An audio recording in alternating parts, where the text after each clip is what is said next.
What's up, everybody, and welcome back to the semifinals of GEST July. Yes, can you believe it? I have actually brought you a lot of GST matches, and I will bring you the entire Grand Final series as well. But after this, I do not think I will be bringing you too much more GEST action or Dota 1 action until GST August, just because I want to work on some other projects, and Dota 1 is very, very time-consuming, more so than Dota 2, because with Dota 2 I just edit with XSplit, because of the quality difference. In Dota 1 I edit with Sony Vegas, and that takes probably double the amount of time, maybe even triple the amount of time. So it's very, very time consuming. But enough of that. We have, as I'm going to fast forward on 2 times speed through the pick and ban phase since this is quite a long game. We have SVRES on the Sentinel side, the Cambodian underdogs who have made it all the way to the semifinals of GST July. Clearly an unexpected surprise, so shoutouts to all the Cambodian Dota 1 fans. I'm sure you're all very, very pleased about how your SVR team is doing. Meanwhile, on the Scourge side, we are facing Pacific.Emaxx, formerly known as Pacific Badburn. And not gonna lie, guys, I kind of prefer the name Badburn. It just sounds a little bit more epic, a little bit more cool, a little bit more badass. But anyway, Pacific.Emaxx, keep in mind, under the title Badburn, they won the last two GMPGLs, I think, and they won GEST June. So they are a very, very competent team. I don't think they played in the MSI Overdrive because MSI Evo GT won, and I did not see Pacific Badburn perform in that tournament. But right now, I think they are the strongest team in the Philippines at the moment, just because of the GMPGL titles and the fact that they won GEST June. So they are definitely a team that cannot be taken lightly. So we'll see how SVR decides to approach this. And the reason why I'm fast forwarding on 2 times speed is because, again, if you watch my other SVR matchup, you know I have pretty much no knowledge of the Cambodian Dota 1 scene. Maybe they pick standard, maybe they pick sort of Southeast Asian-y, maybe they pick sort of like Chinese style. I'm not too sure. I'm not really too sure what their preferences are, so I can't really afford to give any insight into the ban phase and make an ass out of myself more than I already am. So I hope you guys will forgive me for that, but still, nonetheless, we're going to have Nagasire and Earthshaker Windrunner being the opening bans by SVR, clearly fearing some sort of offensive try with the Earthshaker Ancient Apparition combination as more spam, as I know they're pimping out the sponsors, but it's not really... Is it really necessary to flood the chat? It just makes it be very, very annoying, and as I said, more chat spam comes in. Anyway, Chen, Furion, and Lycanthrope, clearly Pacific.Emaxx fears the powers of pushing. Lycanthrope, Furion, and Chen, all incredible pushers. So maybe they have some prior experience against SVR, maybe they've scrimmaged against each other, maybe they just want to know, okay, one of the ways that SVR can beat us is if they just go with an early push strat. Maybe we're not that strong against it, so we'll just try to go with that. And keep in mind, GEST is single elimination in the playoffs until the semifinals, where the loser of the semifinals will take part in the consolation match. So this is one round. If you lose, that's it. But they're in the semifinals, so at the worst, the loser of this match will get a chance to play for third place. But still, nonetheless, we're going to have Rubik, Templar, Assassin, and Enchantress being picked up. And SVR, more so than other teams, I've noticed from the pick ban analysis, is that they like to go for jungle heroes. And that's really a pretty big departure from a lot of the other Pinoy teams these days, since they don't really like to go for jungle. I mean, they rarely pick Chen, and Enchantress is basically never seen at all. And SVR likes to go with the jungle hero, so we're going to see some dual lanes action. And will Badburn decide to match up with the tri-lane versus dual lane action, or will they go with dual lanes of their own to get their supports more experience?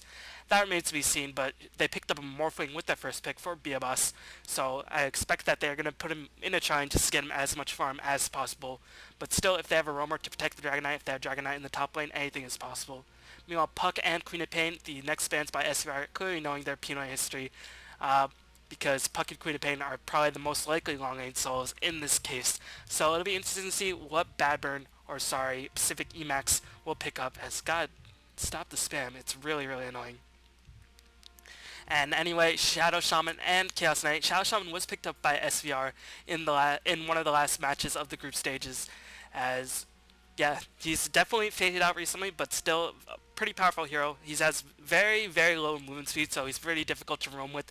Shackle, of course, can be stunned with, but as a roamer, in terms of securing a long time disable, he's okay in that regard. But still, as a roamer, he does not succeed very well just because he doesn't hit level 6 until pretty late in the game. So just looking at SVR's lineup, they had their mid solo in the Templar Assassin, or they could put him in the bottom lane to protect it. They also have the jungler in form, the Enchantress, and they have another support, so they're trying to look for their long lane solo at the very least. Male are going to put Rubik in the mid solo position. So will be interesting to see, or maybe they're going to do solo top lane. They still need some form of semi-carry, in my honest opinion, and they pick up the Nyx. Nice. And Nyx is pretty decent against this lineup. Nyx, of course, a very, very strong anti-tag. But the reason why we don't see Nyx, even though he has a built-in BKB, which is probably the best feature about Nyx, is that he's probably the most immobile hard carry in the game. And when you're a melee hard carry, mobility is all the issue. Spectre can, of course, haunt, can Spectre Dagger to phase through, as I'm going to unpause here and pause and talk about the last couple picks and bans as we pick up a Sand King. And hopefully they don't roam with him and maybe put him in Dylan, but I expect Badburn to roam with the Sand King, and you all know my thoughts. I do not have to keep repeating myself about roaming Sand King, but back to the Nyx. It's pretty strong against Pinoy Labs in my honest opinion in some regards because they use a lot of magical damage, but it's also very weak because Pinoy heroes pride themselves on mobility, Shadow and of course defensive disruption, Darkseer Surge, and it's going to be pretty difficult. So I imagine SVR just sort of want to bulldoze their way into the racks once they get some sort of edge, once they pick up Blink Dagger, and then they're seeking to end the game very, very quickly because Nyx will have a much more difficult time as supports start to run around with Darkseer Surge as they pick up Ghost Scepters and just become more and more tanky. But still, Nyx is a pretty solid counter pick against Dragon Knight. I'm surprised you don't see Nyx more often. But yeah, like I said earlier, he's one of the most immobile hard carries in the game because he's melee. But he can be paired quite nicely, especially if he infests himself with a Templar Assassin or an Enchantress Creep or a Rubik Telekinesis or something like that. Then you can get some mobility that way. But still, that's only a 100-second cooldown, so it's not really the most reliable setup tool. So introducing the players and the teams on both sides, we have SVR ES on the Sentinel side, the Cambodian underdogs. Nakcam is playing the Nyx, EE is playing the Templar Assassin, Bravo is playing the Crystal Maiden, B is playing the Rubik, and 520 is playing the Enchantress. Meanwhile, we have Inma playing the Shadow Demon on the Pacific.Emaxx Badburn squad. Biabas playing the Dragon Knight, so he's not going to play the hard carry Morphling. So Huge playing the Darkseer, Don is playing the Sand King, and CHN is playing the Morphling. So Biabas not playing the hard carry Morphling, and Biabas is one of those rare Pinoy carries who actually, last hits very well with the Morphling. Not to knock on the Pinoy scene, but they have some trouble at last hitting. I'm just not gonna lie. In comparison to European hard carries, especially when they're given a lot of room to free farm. But still, Biabas is not playing the Morphling, so that's not going to matter in this game. CHN is going to play. I'm sure he's a pretty competent Morphling player. And once they see the lanes matched up, once they see the Templar Assassin soloing the top lane, a very curious decision. Maybe SCR is going with some clear, next level strategy, or they're probably just going to switch their... They're probably going to put Enchantress in the offensive jungle and Crystal Maiden to support the Morphling, so that's going to be that. Rubik's going to solo the mid lane. Rubik high level, of course, will be very good against this lineup. Of course, maxing that null field, protect a lot against the epicenter damage will just make Sand King very, very not useful, especially if he's roaming. But looks like Shadow Demon picks up Invisibility Rune. I'd rather Sand King get it just so he can get that shorter range Burrow Strike and position it more properly. But still, looks like they're going to try to roam in anyway, as Enchantress is just waiting for her opportunity to get a safe haven so she can go into the offensive jungle, but just going to hit the Sand King a couple times. But meanwhile, it looks like Crystal Maiden will roam a bit, and Morphling versus Templar Assassin. And both these heroes have pretty low range, but keep in mind Morphling has very, very low base armor. So Morphling should in theory be beaten. They don't have too much damage over time. Of course, the Morphling has a little bit of a longer range. But Templar Assassin, if it was just 1v1 solo before the supports start to roam up, then Templar Assassin should have the lane advantage. Meanwhile, we're seeing the supports roam up, so now Templar Assassin getting even more an advantage as Crystal Main's going to help him out. Meanwhile, unfortunately, Rubik is forced to stay back, but that's okay. Rubik doesn't need the fast levels, he just needs some levels. And, I mean, there's a lot of magical damage thrown out by the Scourge side, but still, Null Field can get time, and keep in mind the Fade Bolt bounces to as many targets as it damn well pleases. Meanwhile, Badburn wasting a little bit of time, but Badburn probably the strongest Filipino team in the Dota 1 scene at the moment, and Enchantress already picking up a Dark Troll Warlord. Will they go for an early push to summon some skeletons? No, it looks like they're just going to double jungle it up with the Crystal Maiden because they know Templar Assassin should be able to beat the Morphling. And you can see Morphling 1-0 versus Templar Assassin 5-4 already being outlaned. And that's for Sand King to help out, but not really too much Sand King can do aside from the counter Burrow Strike. And against this Templar Assassin, you really want a hero with range, or you want a hero who can do damage over time to drain away the fraction. And Sand King, of course, the hero can do neither of those things. As we see SVR going with some push strat, clearly they are very, very respective of Badburn's capabilities in the late games, knowing that they can take advantage of most teams. So they want to get some early towers. They're pulling the creep wave, and Enchantress has to be careful. Note, this creep has still a lot of time left. So right now, it's a very interesting strategy used by SVR, and that's preventing the side of Badburn from picking up too much experience. You can see level 1 on both the Shadow Demon and the Sand King. Of course, that's to prevent some of the Lanaya experience as well, but keeping down the support will just make it so much easier for Lanaya and for Nyx to kill them later on. Meanwhile, this bottom lane, Darkseer versus Nyx. 8-0 by Nyx. Nyx should not die because he has Rage, and if he'll be able to tank some of the Darkseer damage, and of course, he can hit him with the Feast to recover his own HP, so he should be fine in this lane. But still, he has to be careful just because Iron Shell just does a ridiculous amount of damage. At level 4, I think Iron Shell over its full duration does something like 700 magical damage, which is definitely not something you want to underestimate. As this is going to be engaging, no, Nyx just going to right click a butt. As looks like the Sentinel heroes are going to try to get a gank off on the Dragon Knight. The Dragon Knight sensed something was up, came in and just get the heck out of there. Since they knew Rubik was being pressed down, Rubik already level 4 picked up a Null Talisman. It'll be interesting to see what this Rubik player decides to go for. Null Talisman could of course be utilized for many different things. Could be utilized for an early Dagon, but probably most likely just for some early mana to spam his Fade Bolt until he picks up the bottle. And as is standard in the Filipino and Southeast Asian scene, as looks like Nyx is going to fight mono-e-mono versus Darkseer. He does have a salad to pop up, but just going to feast off some of that damage. But as is trademark in the Southeast Asian Dota scene, we see the double courier, even the Cambodians use it. Meanwhile, Templar Assassin 10-8, so her farm has been eliminated somewhat, but still out-leveling the Morphling and Sand King by a good deal. And looks like this Crystal Maiden Enchantress is going to double jungle it up, and this is a pretty interesting strategy, since we don't see this often in Dota 2. We saw this a bit in the Chinese Dota 1, with LGD being the first team to introduce it, just jungling and then having your support jungle it up. But the reason it sort of died out just because it takes a long time for your support to hit that level, and they're sort of limited into where they can go unless they have Smoke of Deceits. Wards usually spot the smoke or the ganks, so the supports have to be pretty careful. And looks like Enchantress is just going to roam up. But right now, I think overall the laning advantage is going in favor of SPR, but no, Templar Assassin is forced off the lane. I think she should have been A-OK, but now giving CHN some time to farm up. So that's going to be unfortunate, but looks like is there going to be engagement? No, Shouting just picked up the double damage room, wasting a bit of Templar Assassin's time all the while. But still, the pace of the game, I think SPR are content with it, although they want to go for early pushes because heroes like Enchantress, Crystal Maiden are not too effective. But heroes like Sand King are not getting any experience. Well, he's getting some experience, but not going to get Blink Dagger fast anytime soon, unless they pick off some early towers. Are not going to be too powerful, but still, I think SPR want to end this game fast. They know Badburn is on a hot streak like very few other teams these days. Tornado is going to be someone, but Darkseer has well enough mana to cast a Surge, and Enchantress is going to scare him the heck back. As Lanaya is playing very defensively, not really too sure why, as, Shadow Demon roamed up to the top lane, and looks like Sand King is pulling. But still, before that, I do not think the Lanaya should have been playing so defensively. There's not really too much a Sand King Morphling combination can do besides right-click into the Burrow Strike waveform combo. But as long as you're conservative with your refraction, you should be A-OK, as looks like Morphling is going to get harassed a bit. But here comes the counter gank. Will they go on the offensive? Do they have detection for the meld? If meld was picked up, they do not have detection. So it looks like Templar Assassin will remain to be A-OK, but the pull is screwing her over a bit. And this is why you don't see Templar Assassin in long lanes, because she's a very EXP dependent hero. She doesn't need too many items. Of course, if she gets items, she just spirals out of control in that regard. And in that way, she's a very momentum-based carry, where if she picks up some momentum, she's very difficult to stop. But she's also an item-independent carry in the fact that she doesn't need too many items at all in order to be effective. A Smoker Seat is being popped, but Dragon Knight has picked up 1 level of Dragon Blood. Yep, 6 charges on the Magic Wand, and of course he is Trogdor, burning down the city, burning down all the peasants. Does not give any sorts of damn.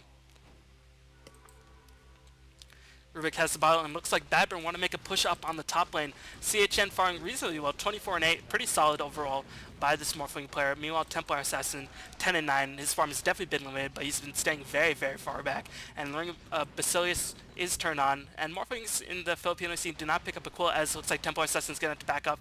I love Shadow Poison. I like this being picked up just to dispel some of the refraction charges as we try to get the stacks on. And right now, Templar Assassin's going to need some help, as a Haste Rune is being picked up by the Crystal Maiden. Will they go on the offensive?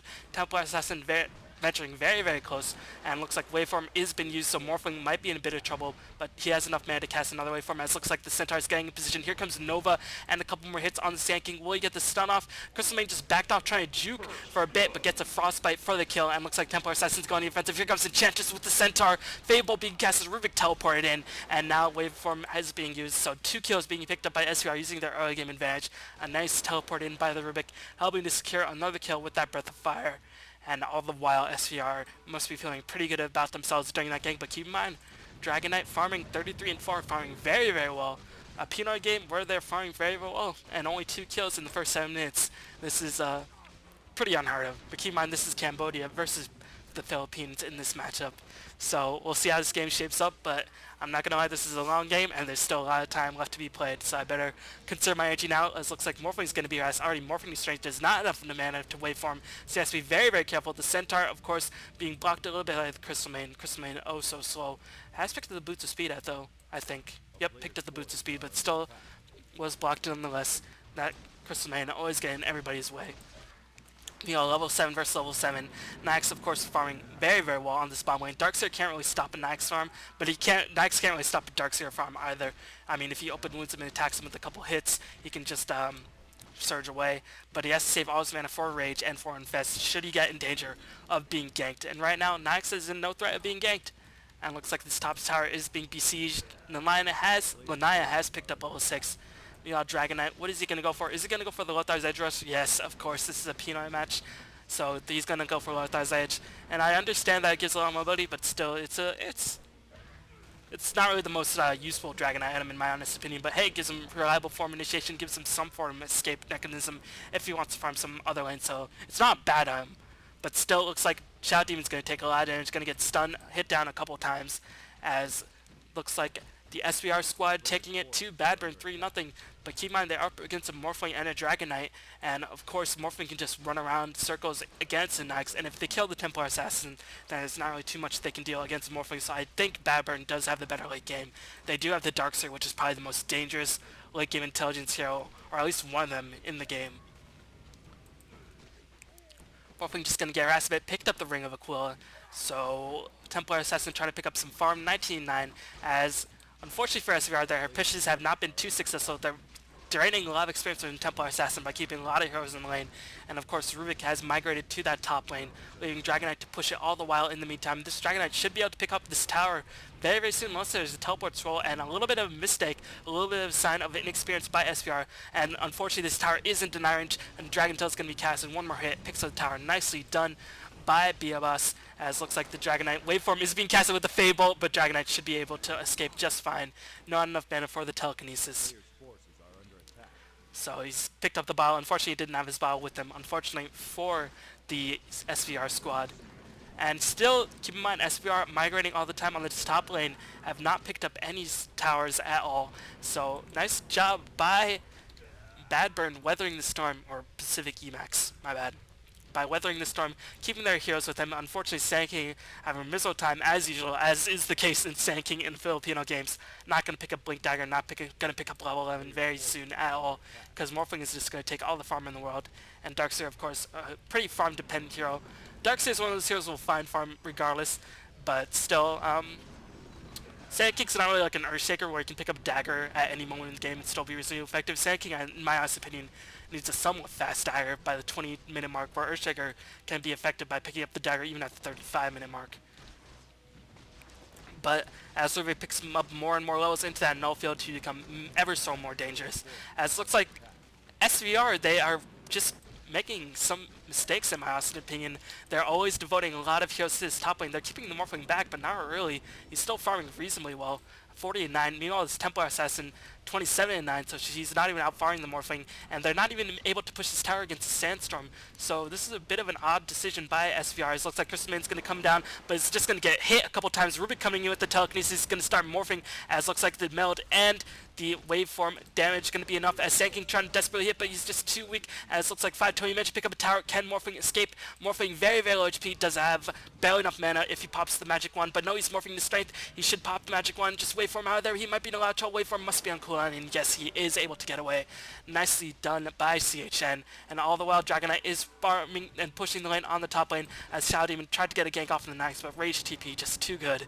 As Dragon Knight just doing a good job bringing that tower below half HP, so Diabos playing very, very smartly and just pushing the tower much like a Broodmother, much like a Lycanthrope. When you ignore him, hey, I'll push your tower, not as fast, but I'm much tankier and much more familiar, and I have a 4 seconds, or I have a 2.5 second stun. You can't really mess with me. As the Scourge did destroy that tower, so right now, despite it being 3-0, The tower advantage is in favor, and keep in mind they did take this very important middle tier 2 tower, so once they start pushing the bottom lane, the Sentinel are just going to have a lot of trouble getting into Roshan fights, and if they want to take the fights, which they do, Templar Assassin, one of those heroes, very, very strong with the Roshan because of meld, as it looks like Sand King dies with the help of that Sentry Ward. Nicely done by Templar Assassin, baiting out the Sand King Sandstorm, hitting the creeps a couple times, waiting for his support to get in position. So, a mark of a strong player as Templar Assassin picks up the kill, and we'll just check out the items as the action seemed to have died down a little bit. Enchantress picking up Arcane Boots, Rubik picking up Arcane Boots for himself, Crystal Maiden picking up Boots Speed, EE picking up Power Treads, Strength, as Templar Assassins are notorious for going phase boots to give them some extra damage, give them some mobility, because she's one of the best chasers, but Treads on Templar Assassin, an interesting choice, should be able to get enough mana with the bottle. As it looks like Rubik's going to be a lot of trouble. Here comes the Dragon Tail and the Ion Shell, as Shao even going to cast one spell, and Huge picks up the last hit, and looks like Badburn just showing the mark of their experience. They're going to try to push this bottom tier 1 tower, and all the while 3 or 4 heroes on the top lane not doing any damage to this tower, Morphing not even dying at all, so a bit of mistake in my honest opinion by SPR, but Nyx is looking to push the middle tower, but they're not going to provide any sort of defense, and looks like Badburn will pick up a free tower in that regard. It's going to be a late teleport, probably a waste to go in this situation. Crystal Maiden going to teleport in, but what can she honestly do? There's a very offensive ward being placed, so they can mark Crystal Maiden. As Shadow Fiend drops a disruption, Crystal Maiden is surely boned, as I'm not really too sure why she teleported in, maybe trying to drop up some wards, but still nicely done by Badburn as they pick up yet another tower. But here comes Enchantress, going to do some tower pushing with the Nyx at her side. Nyx already armlet. Nice job by Nakham. 8 ACS in 13 minutes. Pretty ridiculous farm. Is well on his way to 130, 140 CS by the 20 minute mark, unless he wants to start ganking. But still, the tower advantage in favor of Badburn, although it is 3-2, but still the map control towers that are more important are being picked off by Badburn. Meanwhile, the top tower is not too important for the Scourge, so Badburn making smarter decisions in terms of their movement, in my honest opinion, as 4-2 is in favor of SVR, but SVR does have a stronger mid-game lineup, I think, until Darkseer picks a wild farm, especially since Sand King is getting jack all in terms of anything. Is he even level 6? He is level 6, 800 gold in the bank. Will he go for Arcane Boots? Does he even have Boots of Speed? He does. So he might go for Arcane Boots, might save for straight Blink Dagger. Meanwhile, Morphling not farming too well, but Dragon Knight's making him more than enough, has finished his Lothar's Edge, so it should be a-okay for the upcoming engagements just to farm wherever he wants. And it's going to be pretty difficult for Dragon Knight to stop because a lot of room is given to him since those towers have been taken. Morphling saving up a lot of gold, might go for the Lincoln Sphere. Some single target spells, not the most, but still, Frostbite being eliminated would be pretty useful, as the Darkseer is in a lot of trouble.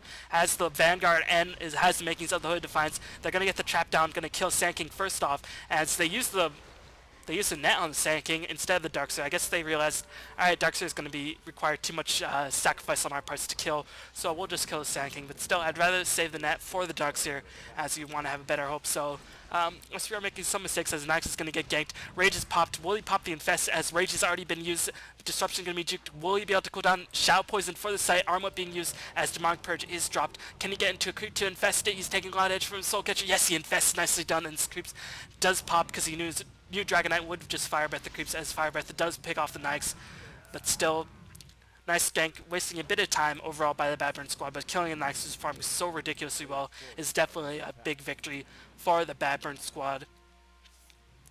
Meanwhile, Rubik teleporting, but there's not really too much he can do, in all honesty, as Morphling 1600 gold in the bank, as Templar Assassin playing very, very weird. He's just staying in lane, not ganking as much as the other Templar Assassins. Maybe she'll start ganking when she picks up Blink Dagger, but right now, they're just saying, okay, you're never going to have this top lane. But keep in mind, I guess they're just aggressively farming, just trying to pick off the jungle, but they're losing a lot of map control, and it looks like Rubik might be in a lot of trouble. Telekinesis is going to be dropped as he does have the waveform. He'll be able to escape a-okay, as it looks like Darkseer might be in a bit of trouble. No, nothing to hold that Darkseer in place. Sentry Ward going to be killed off as the Clap going to slow the Darkseer. Nice Sentry Ward being placed by Inma, and looks like Darkseer wants to go in defense on Enchantress, but here comes the Templar Assassin. Demonic Purge being dropped. Shadow Demon in a lot of trouble, but Disruption on the Templar Assassin. A couple more hits by the Crystal Maiden. Impetus picks off the last hit, as looks like Huge has to force to be back up, but here comes the Lothar's Edge Dragon Knight, and Badburn's got to be SPR has to be careful. Nice job by the Dragon Knight picking off an early kill, and Force Staff unfortunately not enough to save the life of that Templar Assassin. So SPR making some mistakes. And will Badburn capitalize on by pushing some top tower? Will they just give them Morphling some room to farm and just going to give some Morphling, giving this Morphling some room to farm? And keep in mind, even though this Morphling has been farming well, still 70 CS without dying is nothing to laugh at. It's still quite impressive considering how much harassment he's taken on that top lane. So SVR is 7-4, but I think overall the advantage is in favor of Badburn. Badburn just have better map movement, have more towers, and I think they have the better late game. So SVR has to make something happen, and whether that's going to be on the back of Templar Assassin, pick up a Blink Dagger, picked up a Force Staff. I mean, it gives her attack speed, but you really want that Blink Dagger just so you can have the shorter cooldown. Of course, in Dota 1, keep in mind Refraction does not, or attacking does cancel the Blink Dagger even if Refraction is on. But still, I'd rather Blink Dagger, because Blink Dagger of course can give you a lot more mobility, gives you more range, and just is more aggressive an item. Force Staff, 50 gold more expensive, not really a big deal, gives her a bit more mana to work with it, but she already has Strength Tread, so the matter of chasing might be a bit difficult for the Templar Assassin. So I guess she just picked up the Force Staff to go with, to help out her supports should they get into any trouble. But I hope it won't come back to bite the SVR squad in the butt. As a Burrow Strike is going to be on the way for this Rubik. Does he still have the waveform to get the heck out of there? Here comes Crystal Main for the reinforcements. Frost Nova being casted. Demonic Purge. Rubik is unwatchable. He stole Breath of Fire, but here comes the Nyx. Can he get a kill? Yes, nice Centaur, but still Rubik did take the fall. Killing the mid soul as Dragon Knight, as Darkseer is going to try to motor out of there. Does there a trap to get in position? Will there be a trap? Surge is going to cool down very rapidly. Darkseer is bottling up Hooded Defiance and Vanguard, giving him so much regen. This Darkseer just so incredibly difficult. He's pretty much immortal at this point in the game. Nyx, of course, will never catch up to this Darkseer unless he picks up a Basher, which is definitely a possibility in this game. Basher would not be the worst item in the world to counter some of the mobility of the Badburn squad, and of course Basher does go through BKB. That Dragon Knight will eventually pick up. Morphling has the Perseverance, going to go for that Ultimate very, very soon. About 1200 gold away from Fishing Blankets. Sand King is about to has his Arcane Boots. Blink Dagger is still very, very far away. 0-5 and 2. Sand King still not working out. As looks like no Boots of Speed being picked up by the Darkseer, but this is a common trend these days in the Filipino scene in general. BKB is already picked up by the Dragon Knight. Meanwhile, wards are being dutifully picked up by Inma, the Shadow Demon. Looks like Enchantress is going to go for an Aghanim Giver. The X-Range gave her impetus, that much more oomph. B has picked up the Mechanism, so going to give their team much more healing, and of course the Nullfield is starting to get points taken into it, so Sand King is going to be even more useless than usual in this game. As Armlet and Gem, Mask of Madness being picked up by the Nyx, as he has the Armlet, Mask of Madness, and Gem, and he's rearranging to pick up the Magic Wand. So he's pretty much, he has a bit of HP, but he still has to be very, very careful. Dragon Knight, of course, it's going to depend who gets first hit. If Dragon Knight gets a stun off, Nyx will surely melt. But still, Nyx, of course, a very, very strong anti-Dragon Knight hero. But it's going to be up to Nyx to get the hits off. And I guess Mask of Madness is a good chasing item because it gives you that extra move speed. But still, he's going to have to be very, very careful how he uses that Mask of Madness. Because, of course, it'll increase the amplified damage. And Nyx does not have the highest strength growth. As looks like there's going to be a gang on the Dragon Knight. Do they have detection to reveal him? He's going to pop the BKB, but he still dies as the Courier is killed in revenge. The Knight of a billion Courier deaths. Unfortunate, as the gem on Nyx, of course, revealing the Dragon Knight. And now Badburn must feel a little bit of trouble. Dragon Knight, their most farmed hero in the game, is dead for another 40 seconds. And he already uses 10-second BKB charge, one of the more important BKB charges to use. All the while, Templar Assassin going to farm on the bottom lane, 62 CS. Meanwhile, Morphling picked up his farm very, very nicely done, over 100 CS, as Morphling is definitely playing very effectively. And this Templar Assassin is not really doing too much, in all honesty. 1-1-5. But meanwhile, Nyx 120 CS by the 20-minute mark, nicely done. And looks like, I like this move by SVR. They know they don't really have the strength to go in for the middle push, but they know that they can really defend their base should it come down to that. So they're going to try to go for the tower that has low map positioning rather than the tower that's low. And of course these towers are very, very important for the Scourge in terms of trying to take the Roshan. Still, they have to be careful. Darkseer is just becoming more and more basic. Picks up a VIP booster. What will these be for? Maybe for a Bloodstone? Or maybe for a Rod of Ados? Or maybe for just a heart? Hey, I guess Darkseer is just going to tank up literally as much as possible. And this is a trademark of the Badburn squad, just tanking up as much as possible with bracers, with VIP boosters on their supports. So they clearly do not underestimate the power of survivability, especially with a hero like Darkseer, who the longer he survives, the more havoc he can cause, the more people he can keep alive, the more chasing he can do, the more Ion Shells he can cast, and Ion Shell, of course, becomes less and less effective as the game goes on, just because people can run away from it. But still, you cannot underestimate the damage that a Darkseer can pump out. Definitely why he's one of the most feared heroes in any game. Darkseer has a haste rune, so it looks like SVR a little bit hesitant to go on the offensive. Of course, Darkseer ridiculously difficult to gank. As the top tower is being pushed, Morphling's going to pick up this top tier 2 tower, and I'm not really... SVR is playing overall pretty solidly, 9 to 5. But I'm not really I'm not really too sure if I like what they're doing in terms of their towers. They're not protecting it. They're sort of keeping around with 4 or 5, and right now Badburn's just spreading them thin. So I think despite the kill advantage, the fact that Badburn clearly has a better game plan in my honest opinion, seems to indicate that Badburn has a slight advantage, but still mid-game nice with the armlet, with the gem, Templar Assassin, gonna go for that Deso I think, and once she picks that up, might go for BKB rather. Only Demonic Purge goes through BKB on the side of the Scourge, but Morphling CHN picks up a tower, and now SVR has to make their move because Morphling is threatening their base, and you have to be very, very careful. Initiation being dropped off on the next. Will he die before he can get off any sort of team fight? He drops the Rage, but now he's forced to back off because he's already used his magical immunity. He gets Demonic Purge again, or he's already been slowed. He's going to invest in Enchantress, so now they have to back off. And all the while, Morphling going to siege down this tower, killing the creeps, trying to pick up as much farm as possible. But the team fight's still breaking out. Templar Assassin next going to be going on the fence. Dragon Knight taking a lot of damage, and looks like 520 managed to pick off Dawn in the midst of all that. Dragon Knight is forced to pop his BKB. Nax is forced to retreat a bit. Is going to teleport back, but CHA managed to pick off the tower, and the Rex are in a lot of trouble, and now the teleports are coming in, but it looks like SVR are going to pick off this tower nonetheless. Are the Rex going to be dead? No, the Rex are going to survive. Crystal Main TP's out, but now after that tower, and considering that the SVR squad is spread quite thin, no, they're sticking around. They want to kill this Dragon Knight, being surged away. Here comes the Force Staff, but a little bit of miscommunication. Without the gem, they are not doing too well. Look, they're going to pick off the Shadow Demon, but still, overall, a delayed response by the SVR squad, and looks like Morphling is just going to replicate back, picks off the Nyx, beautifully done, going to pick up the gem as well. This Morphling playing very, very smartly. CHN just becoming a terror right now to the SVR squad, and now they have to be very, very careful. Should just be able to waveform out of there with the Lincoln Sphere, but looks like Rubik does not want any say. Keep in mind, Replicate was already used. He should have... No, not enough mana for another waveform, and he won't. Should he switch his trades to Intel? No, he's gonna die. Oh, big blow for the helps of Pacific Badburn. As Impetus picking up the kill, 520 just dealing out so much damage. Anything can be possible in this game, but SVR, they really have to work on their response times. They should not have lost 2 towers and taken so much damage on their on their top barracks.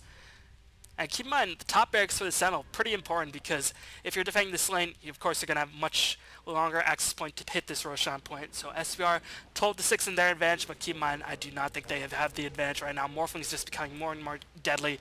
Picked off the Nyx and has a lot of golden bag, 500 golden bag. Did he buy back? What's he got, man?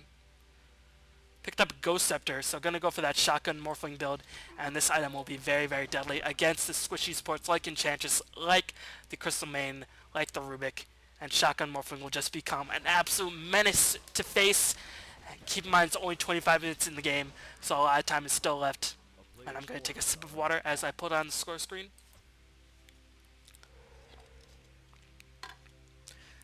Haha, looking nice. Looks like he's going to go for the Basher to keep his opponents in place. Dragon Knight and Surge just becoming too big of a nuisance. He wants to hold the Dragon Knight in place, even despite the BKB, but Surge is just becoming more and more of a problem. Of course, you can't Surge anybody while they're BKB'd, but still you can run.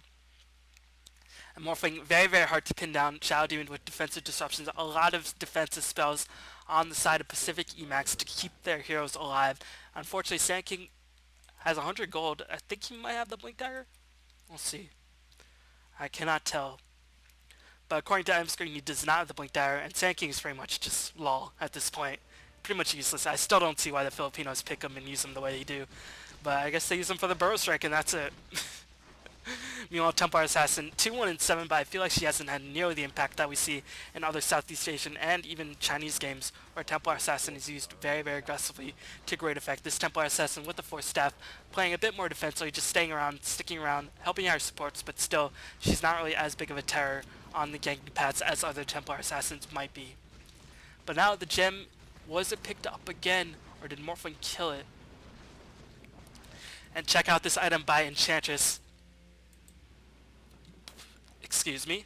As looks like she picks up a Heaven's Halberd, give her evasion, give her more HP than a Vanguard, and of course it'll be overall pretty strong against heroes like the Dragonite, like heroes against the Morphling, but Morphling of course is going to disable himself with that Ghost Scepter. Smoke ain't going to come in, looks like Badburn does not suspect a thing. Darkseid might be the first one to fall, and he is so tanky, but tanking blinks in with a huge epicenter, doing a lot of damage. No field, of course, reducing that by a big amount, but still huge. Does die to Roshan, and looks like E picks up a kill on Dawn. Shadow Demon's going to be the next one to fall. Crystalmane on his ass like butter on toast, as looks like he takes the fall, and now Dragonite's forced to back off. That smoke gank definitely caught Badburn off guard. They thought they had the advantage with the Morphling and the Darkseer being so far, but Darkseer of course tanking a bit more. I think Darkseer should have probably stayed out here, but clearly Badburn was not expecting that. Beautiful counter gank by SVR, but now Morphling, look what he's doing, guys, look what he's doing. They cannot even farm Roshan in peace. They're forced to defend their top barracks because CHN is just so annoying to deal with now, and he has to be very, very careful on this next. He can get waveformed and nuked down pretty fast, but he's going to kill the Replicate, but it looks like the Roshan is saved for now. And Dragonite picks up a Hyperstone, getting more and more tank. Gonna go for the Assault Cuirass.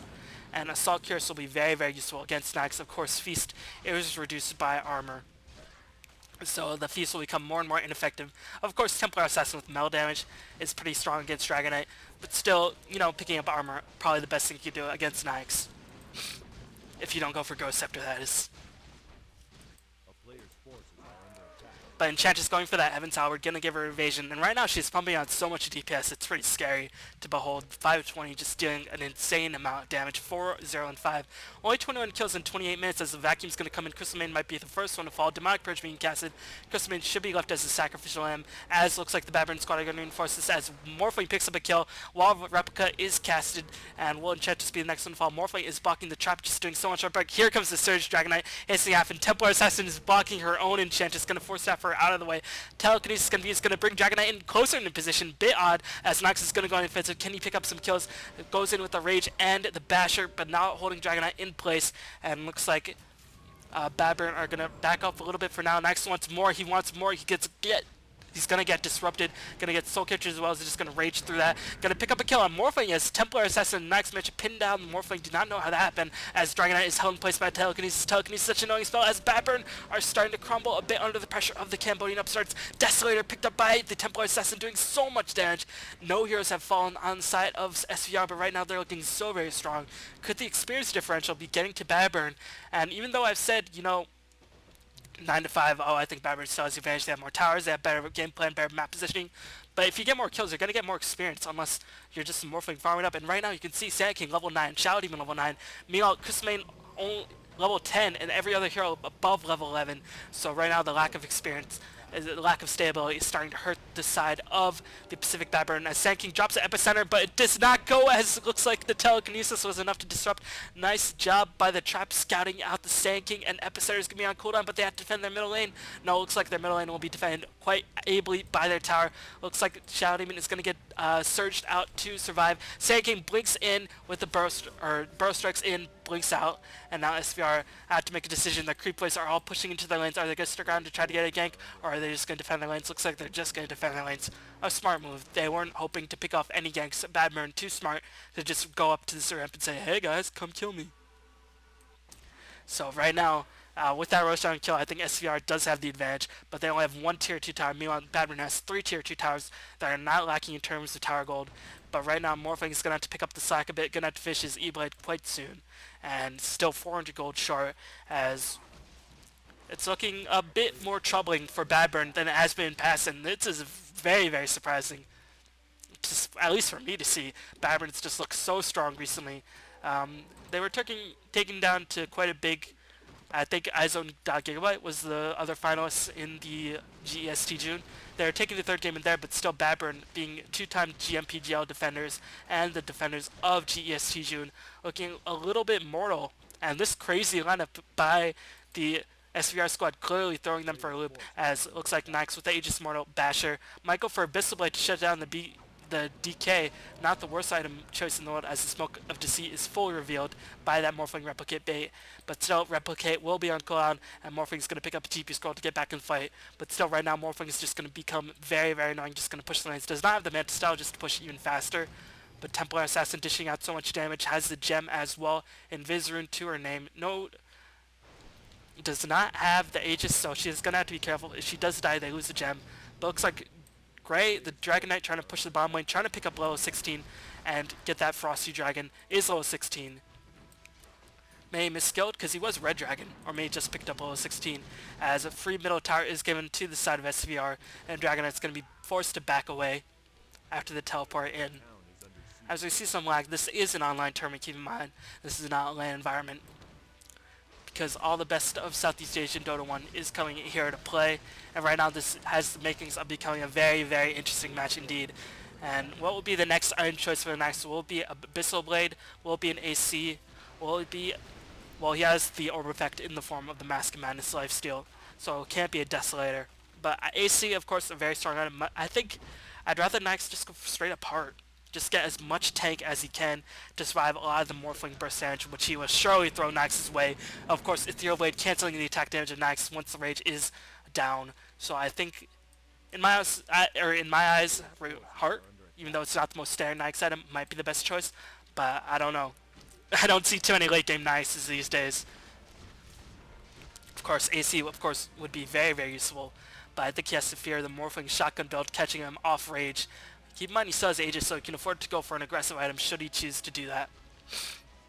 You know, how will Badburn decide to play this? They're definitely on the back, but it looks like Darkseer is going to go for the Bloodstone after going for that Viv booster. And Darkseer with the Bloodstone, considering he doesn't have Arcane boots, considering he has no boots at that, considering he has a bottle, he's definitely going to like having the mana to use. But still, I think at a certain point, keep in mind Vacuum a 16-second cooldown, Ion Shell, you really want to save your mana for Surges, which are only 50 mana, and Darkseer is lacking for mana in the early game, but as it approaches the late game, he's not really wanting too much. So Bloodstone, of course, going to be pretty useful, but hey, if Darkseer is going to be focused down, then the Bloodstone giving his team healing will be very, very important, as Morphling is looking to push the top lane, but looks like SVR want to go for the finishing blow on the middle lane. Enchantress hasn't picked up anything. DK has finished the AC, and will how this next team fight break out? No item progression by the two hard farmers on the side of SVR, as Morphling is going to farm, and now SVR is making the choice. Wall of Illusion just dropped a little bit prematurely, as Nyx might be in a bit of trouble, as only Templar Assassin teleported back, or Rubik's gets infested. It's going to go for that Hex, nice item choice, as Enchantress is going to pop that Evans Halberd. They're going to kill the Crystal Main as she teleported out in precisely the wrong location, but hey, she's level 10, not even level 11, as she's going to waste as much time as possible, as that is the Nyx wall replica, as Enma managed to pick up the last hit. Morphling is just going to be forced to teleport out. They are surely hoping that the Nyx would be able to get some bashes off, but still Morphling not fearing the fact that, hey, no Nyx, I can be free to teleport out without the Crystal Main. What can you stun me with after you use Telekinesis? Alright, nothing. Unless, of course, he stole a spell. So a little bit of a gamble, but I guess the Badburn squad notified CHN which spell the Rubik stole. Or at least that's how I took it. Pretty... Whatever, Morphling could have escaped regardless. He has Waveform. He has Replicate. Ethereal Blade is an item that's picked up by Morphling, as Templar Assassin picks up the Blink Dagger. Alright, come on guys. Blink Dagger 4 staff on Templar Assassin. She has no BKB to work with. She has no like survivability to work with. If her fraction gets strained, she will die in a couple of hits, to be very, very frank. I'm not liking this choice of Blink Dagger. Okay, you went for 4 staff. Alright, choose one or the other. You're not a tiny. You don't need to get in and out. You're an agility hard carry who does not have a strength growth that Tiny does of 3.0. You have very, very low HP. Refraction cannot save you forever. Hey, you have a low mobility, but you are the gem carrier. I'd rather you pick up a survivability item, whether it be a BKB or even a Sage and Yasha. So we'll see if this item choice by Templar Assassin will come back to bite her in the ass. Nyx saving up a lot of gold. I think he might be saving for AC 182 CS. As will there be engagement on the bottom lane? No, Nyx just content to farm up. And right now this game has hit a little bit of stalemate, as now SPR realize, oh crap, maybe we should have actually defended some of these towers. Because right now Morphling and Dragon Knight are just free to push in. Dragon Knight without Lothar's Edge proving to be very, very annoying. So Lothar's Edge definitely coming back to give Dragon Knight a lot of HP, as the Dragon Tail combined with a couple hits, as they didn't finish off the Nyx. He did not get his Aegis killed, clearly underestimating the power, as Shaodin tries to blink in, gets a 4 step, but Nyx has the rage on. He's going to kill the Shaodin with one more hit. EE does at the very least, as one more hit from against the Nyx would have finished him off, would have finished off the Aegis, but now Nyx is free to teleport back, try to go on the offensive, but looks like he's going to get blink stun in by Sand King, trying to teleport off of the mid lane, and all the while Morphine's going to try to push in, and just right now Badburn is dancing all over, just trying to juke, trying to keep SVR scrambling, and right now they're doing a very good job. And now we see the problem with Nyx as being a very, very immobile hard carry, as Nyx is a very, very low HP. Ethereal Blade gonna pick off the Aegis out of the very least, but they killed Dawn. EE is unstoppable. Nicely done, as Templar Assassin's going to go offensive. Morphing is just going to wade the heck out of there while teleporting in. Will there be a bash? No, he waded into the trees. Nicely done by CHN. And now we see the problem of Nyx, the most immobile hard carry in the game. No moon speed buff. Not even like a Syllabary. Does not have anything that will hold people in place.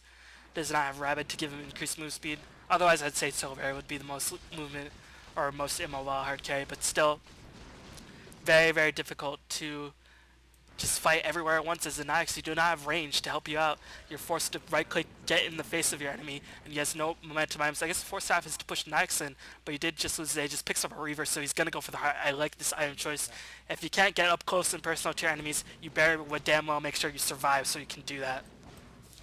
As Darkseer has the Bloodstone, pretty tank. I do not think he can be killed as he pops Surge.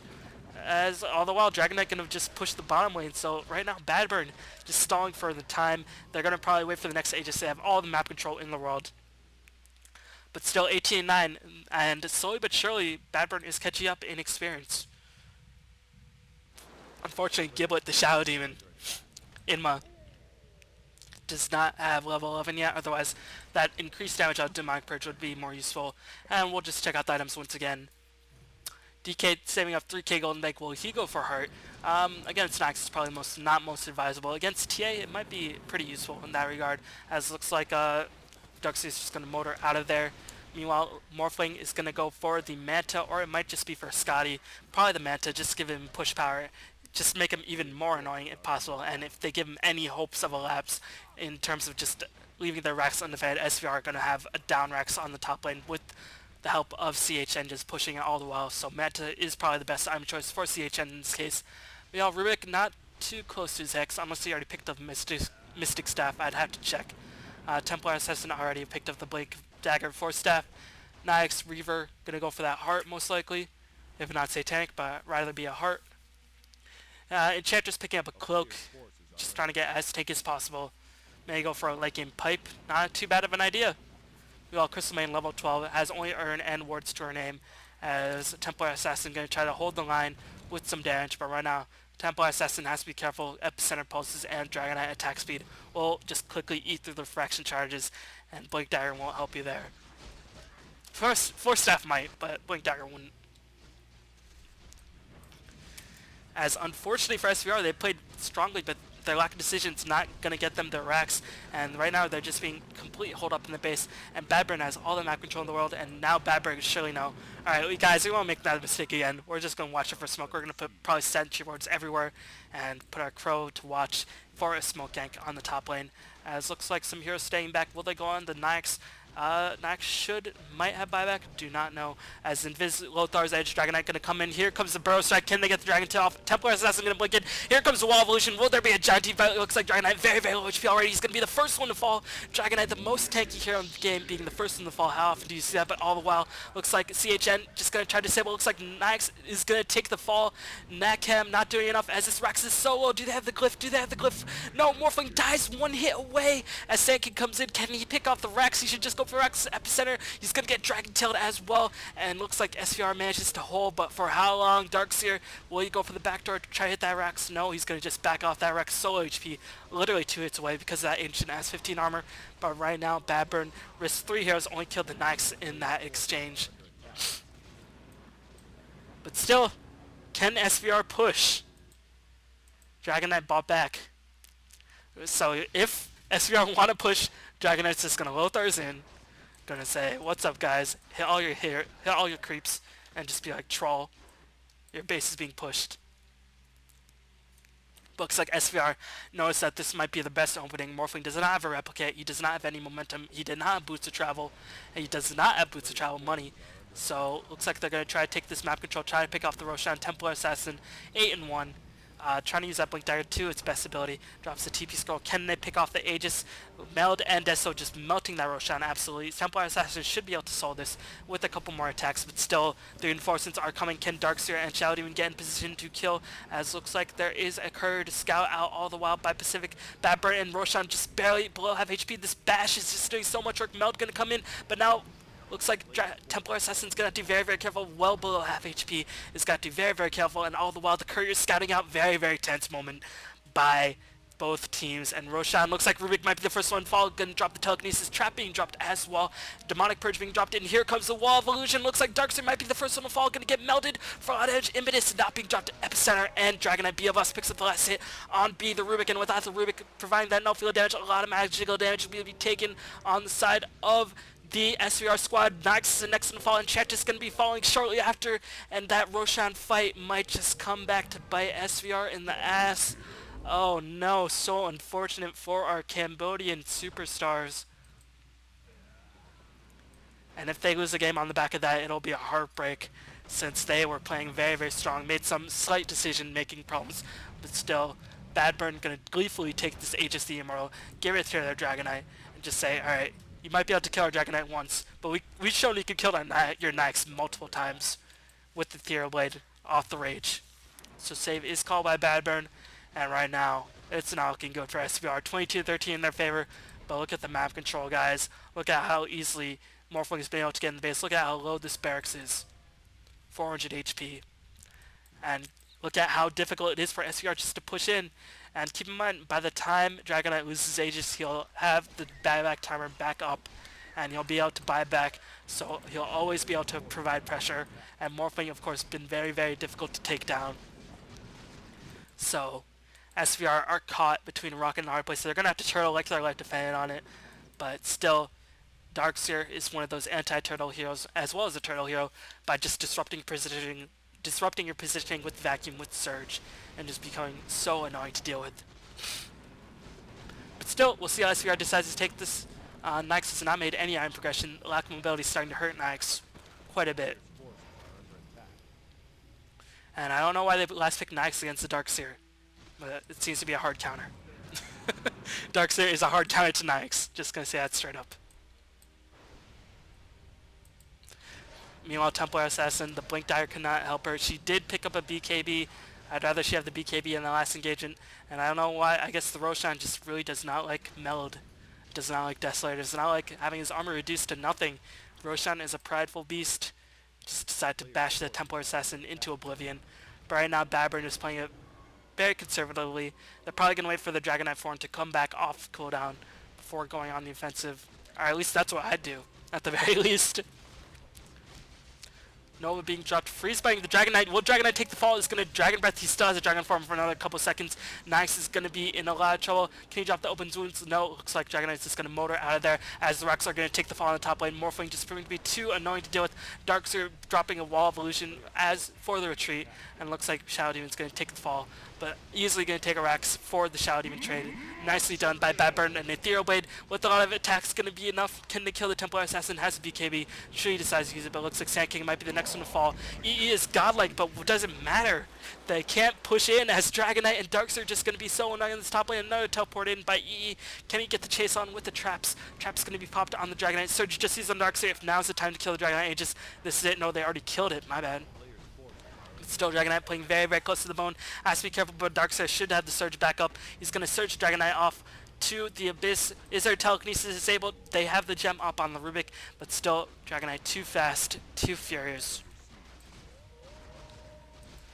Meanwhile, SVR is getting stretched very, very thin, 24-13 in favor of them, but never has an 11 kill lead look more tenuous, since they are in danger of losing the ultimate prize, their base. Keep in mind, the jungle is completely limited to them, so Badburn are content to farm their jungle and the jungle of their opponents if they want. So they're getting more farm, more gold, and they have more towers to hold on to. Darkseer picking up a plate mill, gonna go for Shivas. Dragonite 2,500 gold bank in the bank, should probably just save up for buyback, because if there's any hope, it would be that Dragonite dies, does not have buyback. If Morphling dies and doesn't have buyback, then SVR could push in, because Desolator is very, very good against buildings, as you all well know. But meanwhile, the Snacks is just tapered off 1 and 4. Is not proving to be very, very effective in this late game as Badburn just outmaneuvering, outpositioning the side of SVR, and it's going to look to be in a lot of trouble. Enchant just picked up a Hooded Defiance, but Hex is still not finished as SVRB went for the 4 staff. No, he just finishes the Hex. So this might be the opening that SVR needs. 4 staff going to be built for the next item by Crystal Main, but still looks like Badburn. Will they go for the momentum push? No, they're just going to push all 5 mid.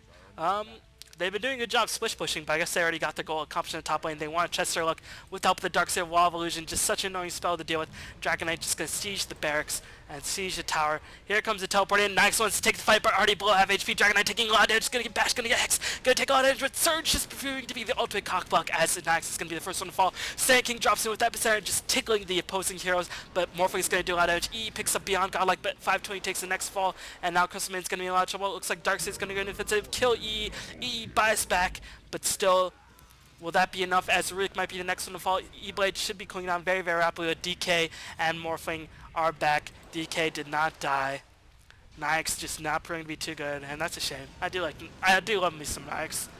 But still, not proving to be worth. Just too confusing in all these team fights who to focus down.